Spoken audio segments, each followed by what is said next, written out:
se souvient peut-être dans le film de Bernardo Bertolucci, le grand film Le Dernier Empereur, de cette belle phrase qu'adresse à l'empereur déchu, devenu un homme normal, c'est-à-dire un jardinier, un communiste des années héroïques.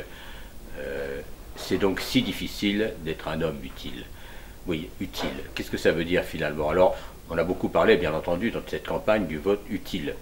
Il y a 3 semaines, on disait ici même, et on n'a pas changé d'avis sur cette question, que le vote utile, c'est voter selon ses convictions, selon ce qu'on croit juste, selon son analyse de la société et de ce qu'on veut en faire. Donc ça, d'accord, c'est le vote utile. Mais aujourd'hui, on voit bien que la question du vote utile a pris un autre sens. Certains nous disent aujourd'hui que le vote utile au premier tour, ce serait Emmanuel Macron parce que ça permettrait de battre Marine Le Pen au second tour. D'abord, ce n'est pas vrai puisque les sondages nous indiquent, et ils ne varient pas sur ce point, que par exemple Jean-Luc Mélenchon battrait aussi Marine Le Pen au second tour avec 57% contre 43%. Mais en fait, s'il est vrai qu'entre Emmanuel Macron et François Fillon, les points de vue sociétaux sont un peu différents, on sait bien que François Fillon est discrédité au moins à gauche par les affaires, par sa proximité avec la Manif pour tous, etc.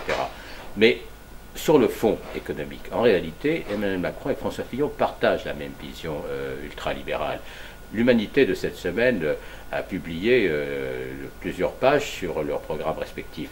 C'est clair, prenons simplement quelques points sur la dépense publique. Tous les deux veulent diminuer la dépense publique. Ça veut dire moins de fonctionnaires, ça veut dire moins de services publics. Sur les chômeurs, tous les deux veulent sanctionner les chômeurs en cas de refus d'un emploi ou 2 emplois. C'est-à-dire qu'il faudrait accepter n'importe quoi, sinon on perdrait ses indemnités. Sur la méthode de gouverner, ils veulent tous les deux utiliser les ordonnances pour passer en force et passer de façon autoritaire, faire accepter leurs réformes de cette manière-là, c'est-à-dire en fait en les imposant. Donc on peut en rester là, on peut se reporter à l'Humanité.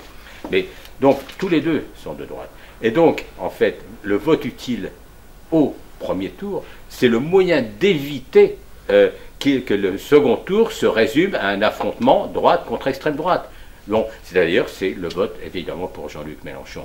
Mais au fond, on voudrait dépasser un peu cette idée de vote utile au simple plan électoral. Parce que qu'est-ce qui est utile aujourd'hui? Ce qui est utile aujourd'hui, c'est, et ça Jean-Luc Mélenchon l'a plutôt bien dit dans son meeting à Dijon, transmis dans Civil, c'est ce qui va être utile au devenir de l'humanité. Bien sûr, il s'agit de maintenant, aujourd'hui et maintenant. Il s'agit de répondre aux attentes des plus modestes, des plus défavorisés, aux attentes aussi des classes moyennes. Il s'agit bien de changer de politique dès maintenant. Mais en même temps, il s'agit de tracer un chemin d'avenir qui ne se résume pas, je dirais presque, à l'horizon, à notre petit horizon, à l'horizon de chacun, mais qui est aussi de tracer une vision pour l'humanité, disons-le tranquillement. Eh bien, une vision pour l'humanité, c'est lutter contre les inégalités phénoménales qui menacent la vie de chacun. C'est lutter contre le réchauffement climatique. C'est lutter contre toute cette domination capitaliste sur l'économie qui, au fond, je dirais, handicape l'avenir même de la planète. Alors voilà, c'est peut-être ça, être utile. Et pour terminer, en attendant dimanche, je voudrais citer ici un peu, oui, par provocation, avec humour, mais pas tant que ça au fond, une phrase de Fidel Castro dans un entretien avec l'ancien directeur du Monde diplomatique, Ignacio Ramonet.